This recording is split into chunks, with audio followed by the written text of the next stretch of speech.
Assalamualaikum warahmatullahi wabarakatuh. Perkenalkan saya Dafar Adifanka dari kelas Leba. Pada kesempatan ini saya akan mempresentasikan hasil proyek mata kuliah Pendidikan Pancasila yang berjudul Efektivitas Pembelajaran Berbasis Proyek dalam Pendidikan Pancasila di Era Digital. Sebelum kita melangkah lebih jauh, mari kita pahami terlebih dahulu apa yang dimaksud dengan Project Based Learning yang menjadi fokus dalam proyek ini. PBL adalah sebuah metode pembelajaran yang tidak hanya berpusat pada teori, tetapi benar-benar melibatkan mahasiswa secara aktif dalam sebuah proyek nyata.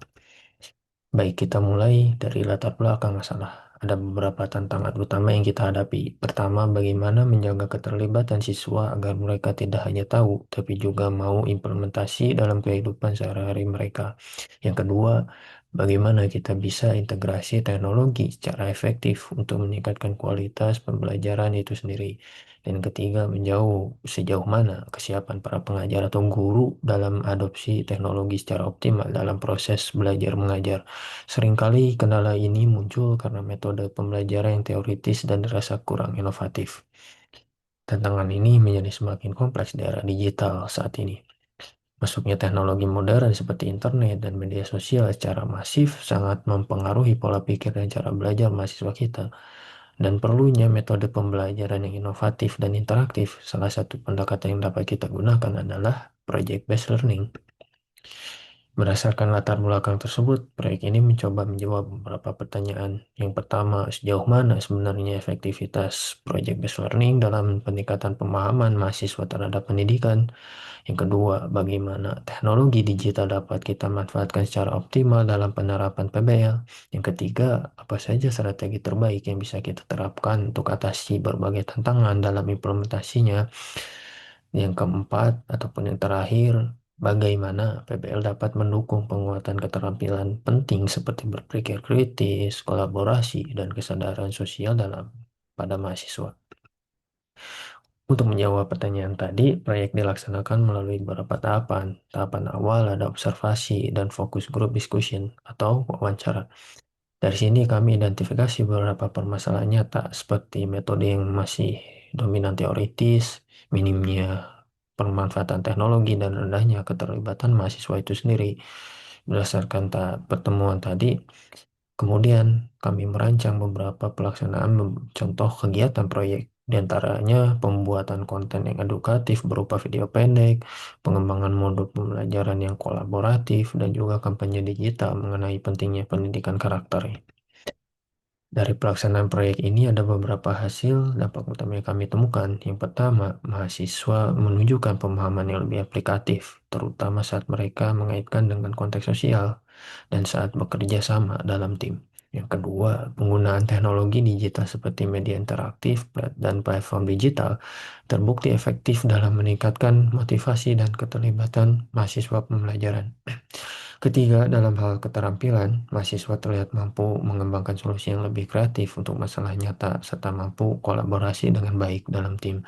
Namun kami juga identifikasi beberapa tantangan seperti adanya hambatan akses teknologi bagi beberapa mahasiswa dan adanya kebutuhan pelatihan bagi dosen agar lebih siap untuk menerapkan metode yang inovatif. Meski demikian, proyek ini berhasil memberikan kontribusi untuk komunitas di mana produk yang dihasilkan seperti video dan modus yang dapat digunakan oleh sekolah maupun komunitas sehingga memberikan dampak sosial secara langsung. Berdasarkan temuan tadi, kami semakin yakin bahwa PBL ini merupakan salah satu solusi yang efektif dalam konteks pendidikan Pancasila. Pendekatan ini terbukti mampu meningkatkan pemahaman mahasiswa secara lebih aplikatif, bukan hanya teori. Lebih lanjut, PBL juga mendorong mahasiswa untuk lebih aktif, kritis, dan dalam menghadapi masalah, dan tentunya berkolaborasi dalam tim. Agar implementasi PBL dalam pendidikan bisa lebih optimal ke depannya, ada beberapa saran yang ingin kami sampaikan. Pertama, penting adanya penguatan infrastruktur digital yang merata. Yang kedua, perlunya pelatihan yang berkelanjutan bagi para tenaga pengajar dalam merancang dan implementasi metode PBL yang efektif. Yang ketiga, proyek serupa seperti ini sebaiknya dapat direplikasi dan ditingkatkan skalanya. Yang keempat, pentingnya juga untuk melakukan evaluasi berkelanjutan agar implementasi PBL ini perbaikannya bersifat dinamis dan responsif. Dan terakhir, perlunya secara kreatif sebuah kampanye melalui platform digital di era ini. Secara pribadi, keterlibatan saya dalam proyek PBL, Pendidikan Pancasila, ini memberikan pengalaman belajar yang sangat bermakna. Tidak hanya wawasan baru, tapi juga memunculkan rasa critical thinking, terutama dalam identifikasi masalah nyata yang ada di dunia pendidikan. Sepertinya kurang pemanfaatan teknologi atau rendahnya keterlibatan mahasiswa itu sendiri. Dan kegiatan ini mendorong saya untuk lebih aktif berkolaborasi dengan belajar berbagi ide dan saling mendukung. Selain itu, saya jadi lebih paham bahwa sebagai mahasiswa kita punya tanggung jawab moral untuk kontribusi dalam menciptakan perubahan positif di masyarakat. Tidak hanya sebagai mahasiswa, tapi juga sebagai individu yang lebih sadar akan isu sekitar, lebih kritis dalam berpikir, dan lebih peduli terhadap nilai-nilai luhur bangsa kita. Terima kasih, sekian presentasi yang saya sampaikan.